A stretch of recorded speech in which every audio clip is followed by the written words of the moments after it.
मार्कुस रचित सुसमाचार अध्याय 14। यीशु के विरुद्ध षड्यंत्र। 2 दिन के बाद फसह और अख़मीरी रोटी का पर्व होने वाला था। प्रधान याजक और शास्त्री इस बात की खोज में थे कि उसे कैसे छल से पकड़कर मार डाले, परंतु कहते थे पर्व के दिन नहीं, कहीं ऐसा ना हो कि लोगों में बलबा मचे। बेतनिया में यीशु का अभ्यंजन। जब वो बेतनिया में शमौन कोढ़ी के घर भोजन करने बैठा हुआ था, तब एक स्त्री संगमरमर के पात्र में जटामांसी का बहुमूल्य शुद्ध इत्र लेकर आई और पात्र तोड़कर इत्र को उसके सिर पर उंडेला। परंतु कोई अपने मन में ऋषिया कर कहने लगे, इस इत्र का क्यों सत्यानाश किया गया, क्योंकि ये इत्र तो 300 दिनार से अधिक मूल्य में बेचा जाकर कंगालों में बांटा जा सकता था। और वे उसको झिड़कने लगे। यीशु ने कहा, उसे छोड़ दो, उसे क्यों सताते हो? उसने तो मेरे साथ भलाई की है। कंगाल तुम्हारे साथ सदा रहते हैं और तुम जब चाहो तब उनसे भलाई कर सकते हो, पर मैं तुम्हारे साथ सदा ना रहूंगा। जो कुछ वो कर सकी उसने किया। उसने मेरे गाड़े जाने की तैयारी में पहले से मेरी देह पर इत्र मला है। मैं तुमसे सच कहता हूँ कि सारे जगत में जहाँ कहीं सुसमाचार प्रचार किया जाएगा, वहाँ उसके इस काम की चर्चा भी उसके स्मरण में की जाएगी। यहूदा का विश्वासघात। तब यहूदा इस्करियोती, जो 12 में से एक था, प्रधान याजकों के पास गया कि उसे उनके हाथ पकड़वा दे। वे ये सुनकर आनंदित हुए और उसको रुपया देना स्वीकार किया, और वो अवसर ढूंढने लगा कि उसे किसी प्रकार पकड़वा दे। चेलों के साथ फसह का अंतिम भोज। अख़मीरी रोटी के पर्व के पहले दिन, जिसमें भी फसह का बलिदान करते थे, उसके चेलों ने उससे पूछा, तो कहाँ चाहता है कि हम जाकर तेरे लिए फसह खाने की तैयारी करें? उसने अपने चेलों में से 2 को ये कहकर भेजा, नगर में जाओ और एक मनुष्य का जल का घड़ा उठाए हुए तुम्हें मिलेगा, उसके पीछे हो लेना, और वो जिस घर में जाए उस घर के स्वामी से कहना, गुरु कहता है कि मेरी पहुंचशाला जिसमें मैं अपने चेलों के साथ फसह खाऊं कहाँ है? वो तुम्हें एक सज्जी सजाई और तैयार की हुई बड़ी अटारी दिखा देगा। वहाँ हमारे लिए तैयारी करो। चेले निकलकर नगर में आए और जैसा उसने उनसे कहा था वैसा ही पाया और फसह तैयार किया। जब सांझ हुई तो वो 12 के साथ आया। जब वे बैठे भोजन कर रहे थे तो यीशु ने कहा, मैं तुमसे सच कहता हूँ कि तुम में से एक जो मेरे साथ भोजन कर रहा है मुझे पकड़वाएगा। उन पर उदासी छा गई और वे एक एक करके उससे कहने लगे, क्या वो मैं हूँ? उसने उनसे कहा, वो 12 में से एक है जो मेरे साथ थाली में हाथ डालता है, क्योंकि मनुष्य का पुत्र तो जैसा उसके विषय में लिखा है जाता ही है, परंतु उस मनुष्य पर हाय जिसके द्वारा मनुष्य का पुत्र पकड़वाया जाता है। यदि उस मनुष्य का जन्म ही ना होता तो उसके लिए भला होता। प्रभु भोज।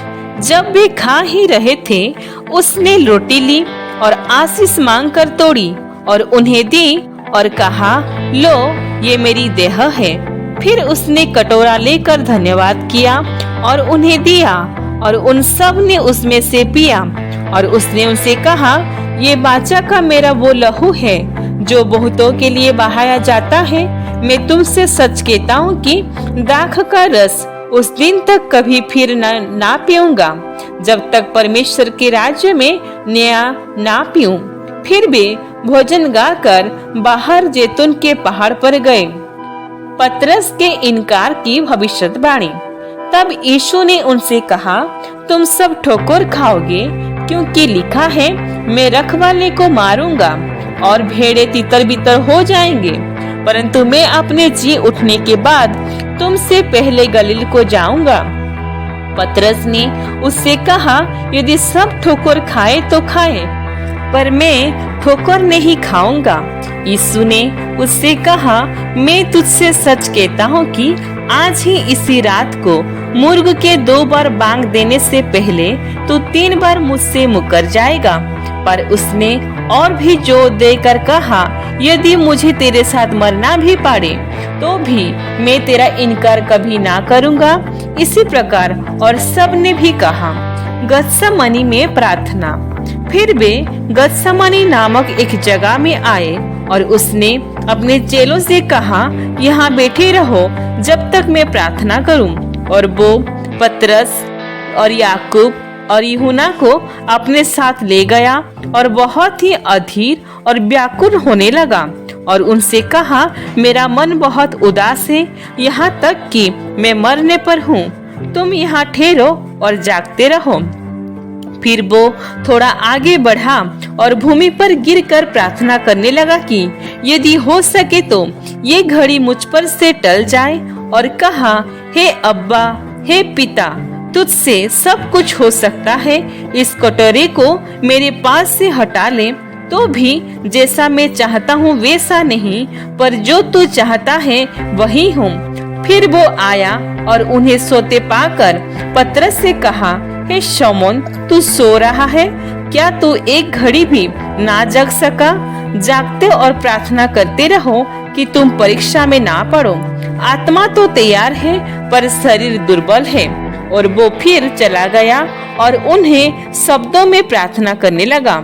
फिर आकर उन्हें सोते पाया, क्योंकि उनकी आंखों में नींद से भरी थी और नहीं जानते थे कि उसे क्या उत्तर दें। फिर तीसरी बार आकर उनसे कहा, अब सोते रहो और विश्राम करो, बस घड़ी आ पहुंची। देखो, मनुष्य का पुत्र पापियों के हाथ पकड़वाया जाता है। उठो, चले, देखो, मेरा पकड़वाने वाले निकट आ पहुंचे हैं। यीशु का धोखे से पकड़ा जाना। वो ये कह ही रहा था कि यहूदा, जो 12 में से एक था, अपने साथ प्रधान याजकों और शास्त्रियों और पुरोनियों की ओर से एक बड़ी भीड़ लेकर तुरंत आ पहुंचा, जो तलवारें और लाठियां लिए थी। उसके पकड़वाने वाले ने उन्हें ये पता दिया था कि उस जिसको मैं चूमूं वही है, उसे पकड़कर यत्न से ले जाना। वो आया और तुरंत उसके पास जाकर कहा, हे रब्बी, और उसको बहुत चूमा। तब उन्होंने उस पर हाथ डालकर उसे पकड़ लिया। उनमें से जो पास खड़े थे, एक ने तलवार खींचकर महायाजक के दास पर चलाई और उसका कान उड़ा दिया। यीशु ने उनसे कहा, क्या तुम डाकू जानकर मुझे पकड़ने के लिए तलवारें और लाठियां लेकर निकले हो? मैं तो हर दिन मंदिर में तुम्हारे साथ रहकर उपदेश दिया करता था, और तब तुमने मुझे ना पकड़ा, परंतु ये इसीलिए हुआ कि पवित्र शास्त्र की बातें पूरी हो। इस पर सब चेले उसे छोड़कर भाग गए। एक जवान अपनी नंगी देह पर चादर ओढ़े हुए उसके पीछे हो लिया और लोगों ने उसे पकड़ा, पर वो चादर छोड़कर नंगा भाग गया। महासभा के सामने यीशु। फिर वे यीशु को महायाजक के पास ले गए और सब प्रधान याजक और पुरोनिये और शास्त्री उसके यहाँ इकट्ठा हो गए। पतरस दूर ही दूर उसके पीछे पीछे महायाजक के आंगन के भीतर तक गया और यादों के साथ बैठकर आग तापने लगा। प्रधान याजक और सारी महासभा यीशु को मार डालने के लिए उसके विरोध में गवाही की खोज में थे, पर ना मिली, क्योंकि बहुत से उसके विरोध में झूठी गवाही दे रहे थे, पर उनकी गवाही एक सी ना थी। तब कुछ लोगों ने उठकर उसके विरुद्ध ये झूठी गवाही दी, हमने इसे ये कहते सुना है, मैं इस हाथ के बनाए हुए मंदिर को ढा दूंगा और 3 दिन में दूसरा बनाऊंगा, जो हाथ से ना बना हो। इस पर भी उनकी गवाही एक सी ना निकली। तब महायाजक ने बीच में खड़े होकर यीशु से पूछा, तू कोई उत्तर नहीं देता? ये लोग तेरे विरोध में क्या गवाही देते हैं? परंतु वो मौन साधे रहा और कुछ उत्तर ना दिया। महायाजक ने उससे फिर पूछा, क्या तू उस परम धन्य का पुत्र मसीह है? यीशु ने कहा, मैं हूँ, और तुम सब मनुष्य के पुत्र को सर्वशक्तिमान की दाहिनी ओर बैठे और आकाश के बादलों के साथ आते देखोगे। तब महायाजक ने अपने वस्त्र फाड़कर कहा, अब हमें गवाहों का और क्या प्रयोजन है? तुमने ये निंदा सुनी, तुम्हारी क्या राय है? उन सब ने कहा कि ये वध के योग्य है। तब कोई तो उस पर थूकने और कोई उसका मुंह ढांकने और उससे गुस्से मारने और उससे कहने लगे, भविष्यवाणी कर, और प्यादों ने उसे पकड़कर थप्पड़ मारे। पतरस का इनकार। जब पतरस नीचे आंगन में था तो महायाजक की दासियों में से एक वहां आई और पतरस को आग तापते देखे उसके निकट टकटकी लगाकर देखा और कहने लगी, तो भी तो उस नासरी यीशु के साथ था। वो मुकर गया और कहा, मैं ना ही जानता और ना ही समझता हूँ कि तू क्या कह रही है। फिर वो बाहर डेबड़ी में गया और मुर्ग ने बांग दी। वो दासी उसे देखकर उनसे जो पास खड़े थे फिर कहने लगी, ये उनमें से एक है, परंतु वो फिर मुकर गया। थोड़े देर बाद उन्होंने जो पास खड़े थे फिर पतरस से कहा, निश्चय तू उनमें से एक है, क्योंकि तू गलीली भी है। तब वो धिक्कारने और शपथ खाने लगा, मैं उस मनुष्य को जिसकी चर्चा तुम करते हो नहीं जानता। तब तुरंत दूसरी बार मुर्गा ने बांग दी।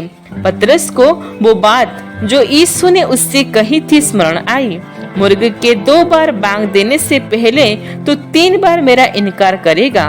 और वो इस बात को सोचकर रोने लगा। ईश्वर इस वचन से हम सभी को बहुतायत से आशीष दे। आमीन।